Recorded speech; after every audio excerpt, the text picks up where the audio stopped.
Question number 1, पूर्व नियोजित अनुक्रमण निश्चित क्रम में भूमि के एक टुकड़े पर विभिन्न फसलों के उत्पादन को क्या कहा जाता है? ये कहा जाता है ऑप्शन नंबर सी, मिश्रित फसल। ठीक है, इनको कहते हैं मिश्रित फसल। ठीक है, जैसे सस्य वर्तन में सस्य विज्ञान के अंतर्गत इसका अध्ययन करते हैं। ठीक है, नेक्स्ट चलते हैं हम लोग। क्वेश्चन नंबर 2, मिट्टी में क्षयशील जैविक पदार्थों के अंश होते हैं जिन्हें कहा जाता है?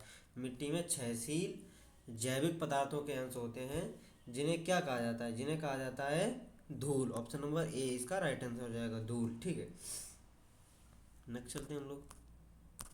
क्वेश्चन नंबर 3, भारतीय अर्थव्यवस्था पर सांख्यिकी की पुस्तिष्ट हैंडबुक को कौन प्रकाशित करता है? तो इसका राइट आंसर हो जाएगा ऑप्शन नंबर डी, भारतीय रिजर्व बैंक, आरबीआई। आरबीआई इसको प्रकाशित करता है। आरबीआई की स्थापना 1 अप्रैल 1935 को हुई थी।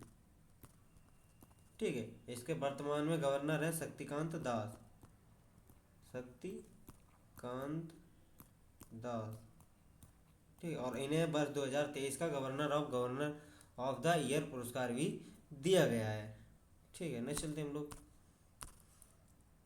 क्वेश्चन नंबर 4, 1947 में गठित प्रारूप समिति के अध्यक्ष निम्नलिखित में से कौन है? मतलब जो 1947 में प्रारूप समिति जो गठित हुई थी उसके अध्यक्ष कौन थे? उसके अध्यक्ष थे डॉक्टर BR अम्बेडकर। ठीक है, इसका राइट आंसर हो जाएगा option number B, doctor Bhimrao Ambedkar इसके अध्यक्ष थे और इसमें 7 अन्य सदस्य थे। अध्यक्ष को मिलाकर कुल 8 सदस्य थे। ठीक है, जिसमें जिसमें KM मुंशी, मोहम्मद सादुल्लाह, अल्लादी कृष्ण स्वामी अय्यर, गोपाल स्वामी अयंगर, N माधव राव। ठीक है, TT कृष्णाचारी भी थे। और डॉक्टर भीमराव अंबेडकर को वर्ष 1990 में उन्हें मरणोपरांत भारत के सर्वोच्च नागरिक पुरस्कार भारत रत्न दिया गया। 1990 में भारत रत्न इनको मिला था। ठीक है, नेक्स्ट चलते हैं हम लोग। क्वेश्चन नंबर 5, तांडव नृत्य मुद्रा में प्रसिद्ध नटराज की मूर्ति निम्नलिखित में से किस काल की है? जो तांडव नृत्य मुद्रा में प्रसिद्ध नटराज की मूर्ति जो है वो किस काल की? ये है चोल साम्राज्य की। ऑप्शन नंबर ए इसका राइट आंसर हो जाएगा। ठीक है, चोल शासकों के बारे में कुछ जानते हैं। चोल राजवंश की स्थापना 8वीं सदी में विजयालय द्वारा की गई थी। राजवंश दक्षिण भारत में सबसे लंबे समय तक शासन करने वाले राजवंशों में से एक था। उन्होंने 848 से 1279 तक शासन किया था। ठीक है, नेक्स्ट चलते हम लोग। क्वेश्चन नंबर 6, प्रधानमंत्री उज्ज्वला योजना से संबंधित क्या है?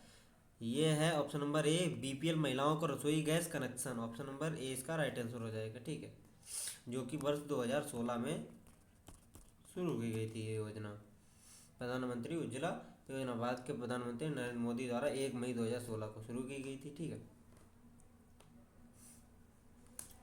नेक्स्ट चलते हैं हम लोग। क्वेश्चन नंबर 7, दादा भाई नौरोजी ने द ईस्ट इंडिया एसोसिएशन को कहाँ स्थापित किया था? ये किया था लंदन में। इसका राइट आंसर हो जाएगा ऑप्शन नंबर डी, लंदन में दादा भाई नौरोजी ने 1866 के करीब द ईस्ट इंडिया एसोसिएशन की स्थापना की थी। उन्होंने लंदन में भारतीय सदस्यों और सेवानिवृत्त ब्रिटिश अधिकारियों के सहयोग से इसकी स्थापना की थी। इसे लंदन इंडियन सोसाइटी में बदल दिया गया था। एसोसिएशन के पीछे का उद्देश्य था भारत के बारे में मामले और विचार करना और सरकारों को भारतीय के प्रतिनिधित्व प्रदान करना, ये था। ठीक है, नेक्स्ट चलते हैं हम लोग।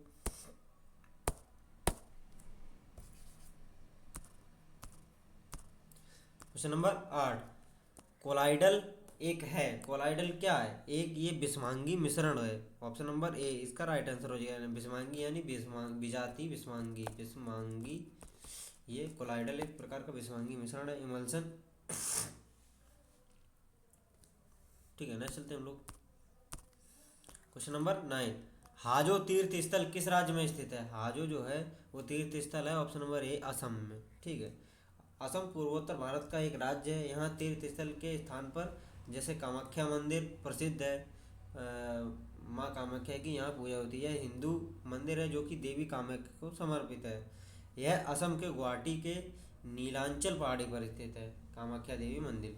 ठीक है, नेक्स्ट चलते हैं हम लोग। क्वेश्चन नंबर 10, समाजवादी शब्द को भारतीय संविधान में प्रस्तावना में जोड़ा गया था। ये जोड़ा गया था सन 1976 में। ऑप्शन नंबर सी इसका राइट आंसर हो जाएगा। 42वां संविधान संशोधन द्वारा 1976 को समाजवादी, पंथनिरपेक्ष और अखंडता, ये 3 शब्द जोड़े गए थे। ठीक है, नेक्स्ट चलते हैं हम लोग। क्वेश्चन नंबर 11, प्रथम गोलमेज सम्मेलन कब आयोजित हुआ था? प्रथम गोलमेज सम्मेलन हुआ था ऑप्शन नंबर ए 1930 में। इसमें भारत की ओर से डॉक्टर भीमराव अंबेडकर ने पार्टिसिपेट किया गया था। भीमराव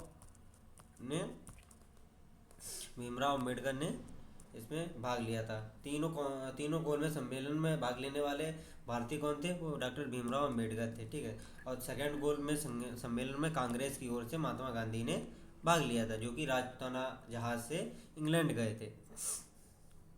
ठीक है, नेक्स्ट चलते हैं हम लोग। क्वेश्चन नंबर 12, भारतीय संविधान में किस कानून विधि को देश का सर्वोच्च कानून विधि कहा जाता है? तो ये है ऑप्शन नंबर डी, संवैधानिक नियम। जो संवैधानिक कॉन्स्टिट्यूशनल लॉज जो हैं उनको ही सर्वोच्च विधि कानून कहा जाता है भारत के संविधान में। ठीक है, इसका राइट आंसर हो जाएगा ऑप्शन नंबर डी। नेक्स्ट चलते हैं हम लोग। क्वेश्चन नंबर 13, विश्व में मैग्नीज का प्रमुख उत्पादक देश कौन सा है? तो ये है दक्षिण अफ्रीका। इसका राइट आंसर हो जाएगा ऑप्शन नंबर डी। विश्व में मैग्नीज उत्पादक में सबसे प्रमुख उत्पादक देश है दक्षिण अफ्रीका। ठीक है, नेक्स्ट चलते हैं हम लोग। क्वेश्चन नंबर 14, गोइटर ग्लैंडर के उपचार के लिए किसका प्रयोग किया जाता है? ये प्रयोग किया जाता है आयोडीन समस्थानिक। इसमें दिया नहीं गया है, ऑप्शन नंबर डी को ही हम बना लेते हैं, आयोडीन समस्थानिक। इसका प्रयोग किया जाता है गोइटर यानी ग्लैंडर में उपयोग लाने के लिए। ठीक है, नेक्स्ट चलते हैं हम लोग। क्वेश्चन नंबर 15, 1931 में द्वितीय गोलमेज सम्मेलन कहाँ आयोजित हुआ था? ये हुआ था लंदन में। ऑप्शन नंबर डी इसका राइट आंसर हो जाएगा। ठीक है, नेक्स्ट चलते हैं हम लोग। क्वेश्चन नंबर 16, भारत के राष्ट्रपति का कार्यकाल कितना होता है? ये होता है 5 वर्ष का। ऑप्शन नंबर सी इसका राइट आंसर होगा। भारत के राष्ट्रपति का कार्यकाल 5 वर्ष का होता है, जो कि आर्टिकल 56 में इनका कार्यकाल के बारे में दिया गया है। ठीक है, भारतीय संविधान के अनुच्छेद 60 के अनुसार राष्ट्रपति संविधान का प्रमुख सबसे होता है, सबसे सशक्त और शीर्ष रक्षक है, और अंग्रेजी संविधान के तहत राजा के समान स्थिति रखता है। ठीक है, उसके बाद राष्ट्र का प्रतिनिधित्व करने का अधिकार है, लेकिन राष्ट्र पर शासन करने का नहीं। इस प्रकार वह राष्ट्र के प्रतीक के रूप में कार्य करता है और मुहर पर औपचारिक उपकरण के रूप में कार्य करता है, जो प्रशासन में राष्ट्रीय निर्णयों की घोषणा करता है। ठीक है, यद्यपि देश के सर्वोच्च शक्ति राष्ट्रपति के पद में निहित है, भारत का राष्ट्रपति मंत्रिपरिषद की सलाह से बाध्य है। भारत में राष्ट्रपति अनुच्छेद 156 के तहत राज्यों के राज्यपाल की नियुक्ति कर सकता है। साथ ही अपने कृत्यों में संविधान का उल्लंघन करने वाले राज्यपालों को बर्खास्त भी कर सकता है, लेकिन मेन जो शक्ति जो होती है वो प्रधानमंत्री के पास ही होती है। ठीक है, नेक्स्ट चलते हैं हम लोग। क्वेश्चन नंबर 17, भारत के निम्नलिखित राज्यों में से कहाँ आम्र वर्षा का अनुभव किया जाता है? मतलब आम्र वर्षा भारत के किस राज्य में होती है? ये होती है ऑप्शन नंबर ए, केरल। मानसून प्रकार की एक जलवायु देश भर में अलग अलग मौसमी पैटर्न की विशेषता है। जून की शुरुआत तक उत्तरी मैदानी इलाकों में कम दबाव की स्थिति से तेज हो जाती है, और महाद्वीपीय पर मानसून की वर्षा के 3 चरण होते हैं, जैसे मानसून के पहले वर्षा, मानसून की वर्षा और मानसून के बाद की वर्षा। इसी में होती है ये मानसून के पहले की जो वर्षा होती है उसे आम्र वर्षा कहा जाता है। ठीक है, नेक्स्ट चलते हैं हम लोग। क्वेश्चन नंबर 18, भारत के निम्नलिखित राज्यों में से कहाँ आम्र वर्षा का, ये रिपीट हो गया क्वेश्चन। क्वेश्चन नंबर 19, निम्नलिखित में से कौन सी एक निजी स्वामित्व वाली कंपनी है? निजी स्वामित्व वाली कंपनी है option number D, Tata steel authority of India. मतलब टाटा स्टील लिमिटेड जो है ये निजी स्वामित्व वाली एक कंपनी है। ठीक है, जैसे भारतीय इस्पात प्राधिकरण ये सरकारी है, इंडियन ऑयल ये भी सरकारी, कोल इंडिया ये भी सरकारी है। टाटा स्टील जो है निजी स्वामित्व वाली कंपनी है। ठीक है, नेक्स्ट चलते हैं हम लोग। क्वेश्चन नंबर 20, निम्नलिखित में से कौन सा मृदा आर्द्रता अनावृष्टि के रूप में भी जाना जाता है? ये है ऑप्शन नंबर सी, हाइड्रोलॉजिकल अनावृष्टि यानी कि जलीय शिथिलता, इसको हिंदी में कहते हैं जलीय शिथिलता भी हाइड्रोलॉजिकल अनावृष्टि को भी एक मृदा अनावृष्टि के रूप में भी जाना जाता है। ठीक है, नेक्स्ट चलते हैं हम लोग। क्वेश्चन नंबर 21, हरिजन पत्रिका का प्रकाशन किसने किया था? जो हरिजन पत्रिका का प्रकाशन किया था, ऑप्शन नंबर ए महात्मा गांधी द्वारा। ठीक है, हरिजन पत्रिका 1933 में अंग्रेजी में एक साप्ताहिक समाचार पत्र हरिजन प्रकाशित हुआ था 1933 में। ये इंपॉर्टेंट है, ये हरिजन पत्रिका का प्रकाशन महात्मा गांधी, ये ध्यान रखनी है। हरिजन पत्रिका का ज़्यादातर लोग स्टूडेंट क्या समझते हैं, ये भीमराव अम्बेडकर ने ही की होगी, लेकिन ये महात्मा गांधी द्वारा प्रकाशित की जाती थी। ठीक है, नेक्स्ट चलते हैं हम लोग। क्वेश्चन नंबर 22, पावर शक्ति का एसआई मात्रक क्या होता है? शक्ति का होता है वॉट। ऑप्शन नंबर ए इसका राइट आंसर हो जाएगा, वॉट। ठीक है, शक्ति का एसआई मात्रक वॉट होता है। जूल कार्य ऊर्जा का होता है। ठीक है, नेक्स्ट चलते हैं हम लोग। क्वेश्चन नंबर 23, भारतीय संविधान के निम्नलिखित में से किस अनुच्छेद में स्वतंत्रता के अधिकार के प्रावधान दिए गए हैं? तो ये स्वतंत्रता के अधिकार के प्रावधान दिए गए ऑप्शन नंबर डी, आर्टिकल 19 से लेकर 22 तक। ठीक है, इसमें स्वतंत्रता के अधिकार के प्रावधान दिए गए हैं। जैसे कि भारतीय संविधान में अनुच्छेद 19 में वर्तमान में देश के नागरिकों के लिए केवल 6 स्वतंत्रताओं का वर्णन है, जैसे भाषण और अभिव्यक्ति की स्वतंत्रता, बिना हथियार के शांतिपूर्ण सभा इकट्ठी कर सकते हैं, संघों तथा संघों की स्वतंत्रता, भारत के पूरे क्षेत्र में आंदोलन की स्वतंत्रता, कहीं भी आंदोलन कर सकते हैं हम लोग शांतिपूर्ण, भारत देश के किसी भी भाग में निवास करने और बसने की स्वतंत्रता, कोई भी व्यवसाय करने की स्वतंत्रता। ये आर्टिकल 19 में 6 प्रकार की स्वतंत्रता दी गई है। और आर्टिकल 20 में क्या दिया गया है? आर्टिकल 20 में दिया गया है अपराधों के लिए सजा से संबंधित सुरक्षा प्रावधान। आर्टिकल 21 में जीवन और व्यक्तिगत स्वतंत्रता का अधिकार दिया गया है। और आर्टिकल 22 में कुछ मामलों में गिरफ्तारी और मतलब विरोध करने का सुरक्षा। ठीक है, ये दी गई है। नेक्स्ट चलते हैं हम लोग। क्वेश्चन नंबर 24, हड़प्पा सिंधु घाटी सभ्यता का एक महत्वपूर्ण स्थल है, किस नदी के किनारे स्थित है? हड़प्पा जो है ऑप्शन नंबर सी, रावी नदी के किनारे स्थित था हड़प्पा। ठीक है, हड़प्पा सभ्यता जो थी ये 250 ईसा पूर्व से लेकर 1750 ईसा पूर्व के बीच फली फूली थी। हड़प्पा पूर्वी पंजाब प्रांत का एक स्थल है। हड़प्पा रावी नदी के तट पर स्थित है। ठीक है, नेक्स्ट चलते हैं हम लोग। क्वेश्चन नंबर 25, नवंबर 1946 में संविधान सभा का गठन इस योजना के तहत किया गया था।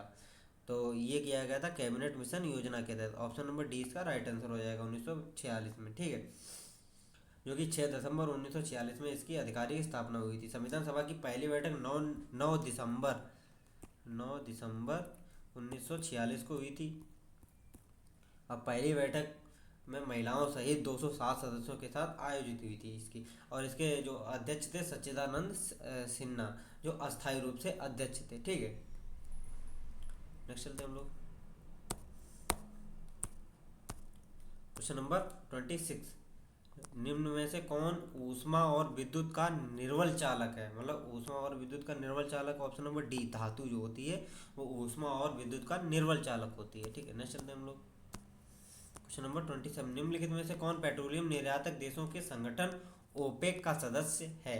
मतलब ओपेक जो पेट्रोलियम निर्यातक देश जो है उनका एक संगठन बना है ओपेक, तो उसका सदस्य कौन सा है? यह है लीबिया। ऑप्शन नंबर डी इसका राइट आंसर हो जाएगा, लीबिया। ठीक है, पेट्रोलियम निर्यातक देश संगठन ओपेक की स्थापना बगदाद इराक में दिसंबर 1960 के अंतर्गत हुई थी। 1960 के अंतर्गत हुई थी ओपेक की स्थापना, जो कि बगदाद इराक में हुई थी। ठीक है, इसमें ईरान, इराक, कुवैत, सऊदी अरब और वेनेजुएला जैसे 5 देशों द्वारा एक समझौते पर हस्ताक्षर किए गए थे। ठीक, वे संगठन के संस्थापक सदस्य भी बने थे। ठीक, इसके बाद Qatar, Indonesia, Libya, UAE, Algeria, Nigeria, Ecuador, Gabon, Angola, ये कांगो, ये महत्वपूर्ण गणराज्य ये भी शामिल होने लगे धीरे धीरे। ठीक है, जिनके पास पेट्रोलियम पाया जाता है। नेक्स्ट चलते हैं हम लोग। क्वेश्चन नंबर 28, दो लगातार संकुचन या दो लगातार विरलन के योगफल के बीच की दूरी को क्या कहा जाता है? ये कहा जाता है तरंग दैर्घ्य। ऑप्शन नंबर सी इसका राइट आंसर हो जाएगा। ठीक है, नेक्स्ट चलते हैं हम लोग। क्वेश्चन नंबर 19, अर्थव्यवस्था में जीडीपी का क्या पूर्ण रूप है? जीडीपी का होता है सकल घरेलू उत्पाद यानी gross domestic product. Option number C इसका राइट आंसर हो जाएगा, सकल घरेलू उत्पाद। ठीक है, मतलब एक वर्ष में देश में उत्पादित सभी अंतिम वस्तुओं और सेवाओं का अंतिम मौद्रिक जो मूल्य होता है उसको ही जीडीपी कहते हैं। ठीक है, नेक्स्ट चलते हैं हम लोग। क्वेश्चन नंबर, निम्नलिखित में से कौन सी नदी यमुना नदी की सहायक नदी है? तो ये है केन। ऑप्शन नंबर बी इसका राइट आंसर हो जाएगा। केन नदी जो है वो यमुना नदी की सहायक नदी है। भारतीय नदी प्रणालियों में अधिकांश नदियां अपना जल बंगाल की खाड़ी में गिराती हैं और कुछ नदियां देश के पश्चिमी भाग से होकर बहती हैं और अरब सागर में मिल जाती हैं। जैसे नर्मदा हो गई, ताप्ती हो गई, ये इधर अरब सागर में मिलती हैं। ज़्यादातर हमारी नदियां जो भारत की हैं वो बंगाल खाड़ी में अपना जल गिराती हैं। ठीक है, नेक्स्ट चलते हैं हम लोग। क्वेश्चन नंबर 31, ओलंपिक का मूल से जुड़ा है, मतलब ओलंपिक जो है वो मूल रूप से कहाँ से स्टार्ट हुआ था? वो हुआ था ऑप्शन नंबर ए ग्रीक एथेंस। जो पहले एथेंस, ग्रीक एथेंस के नाम से जाना जाता था, यहाँ से मूल जुड़ा है। ठीक है, खेलों का इतिहास प्राचीन ग्रीस में पेलोनो पेलोपोनीज के लिए लगभग 3000 वर्ष पुराना है। ठीक है, ओलंपिक इसीलिए वहीं से ग्रीक से ये जुड़ा है। नेक्स्ट चलते हैं हम लोग। क्वेश्चन नंबर 32, सागौन, साल, शीशम जैसे पेड़ की प्रजातियां किस प्रकार के जंगलों में पाई जाती हैं? ये पाई जाती हैं उष्ण कटिबंधीय आर्द्र पर्णपाती वन। ऑप्शन नंबर डी इसका राइट आंसर हो जाएगा। ठीक है, इन प्रकार के जंगलों में सागौन, साल, शीशम जैसे पेड़ पाए जाते हैं। ठीक है, नेक्स्ट चलते हैं हम लोग। क्वेश्चन नंबर 33, निम्नलिखित में से किस खेल में बल्ले की जरूरत होती है? तो ये होती है option number C soft ball जो होती है, इसमें बल्ले की जरूरत होती है। सॉफ्ट बॉल बेसबॉल के समान एक अंतःकक्ष खेल इंडोर गेम है। ठीक है, जिसे एक मैदान पर एक बड़ी गेंद के साथ खेला जाता है जिसकी लंबाई 60 फीट होती है। ठीक, इसमें एक बैट का प्रयोग होता है। ठीक है, नेक्स्ट चलते हैं हम लोग।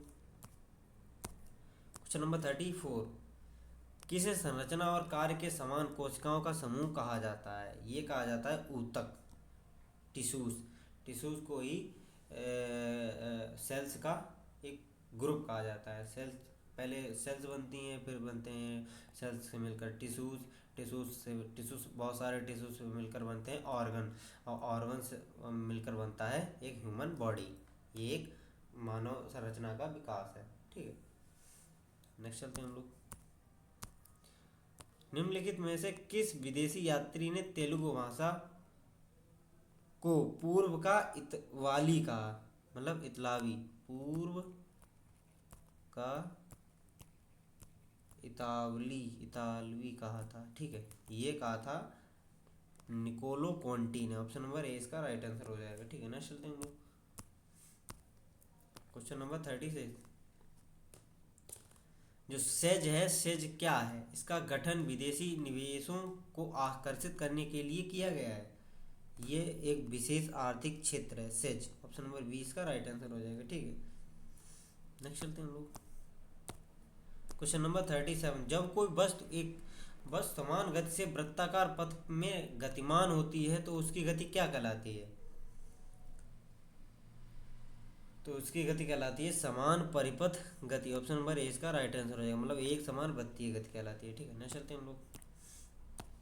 Question number 38, doctor Salim Ali पक्षी अभयारण्य किस राज्य में स्थित है? ये है गोवा में। ऑप्शन नंबर सी इसका राइट आंसर हो जाएगा, डॉक्टर सलीम अली पक्षी अभयारण्य। और डॉक्टर सलीम अली ही भारत में पक्षी विज्ञान के जनक माने जाते हैं। ठीक है,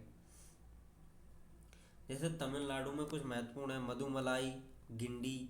ठीक है, आंध्र प्रदेश में है नागार्जुन सागर, श्रीशैलम टाइगर रिजर्व, और कर्नाटक में बांदीपुरा, बन्नेरघट्टा, नागरहोल। ये 3 महत्वपूर्ण है। ठीक है, नेक्स्ट चलते हैं हम लोग। क्वेश्चन नंबर 39, 1943 में किस जिले में समानांतर सरकार की सरकार थी? मतलब 1943 में ये थी सतारा में। ऑप्शन नंबर ए इसका राइट आंसर हो जाएगा। ठीक है, नेक्स्ट चलते हैं हम लोग। क्वेश्चन नंबर 40, क्षेत्रफल के हिसाब से उत्तरी अमेरिका का सबसे बड़ा देश कौन सा है?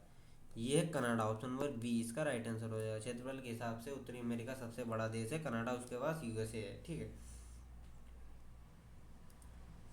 नेक्स्ट चलते हैं हम लोग। Question number 41, leg before wicket शब्द किससे जुड़ा है? ये जुड़ा है ऑप्शन नंबर डी, क्रिकेट से। लेग बिफोर विकेट शब्द जो है वो जुड़ा है क्रिकेट से, ठीक है। इसका राइट आंसर हो जाएगा ऑप्शन नंबर डी। नेक्स्ट चलते हैं हम लोग।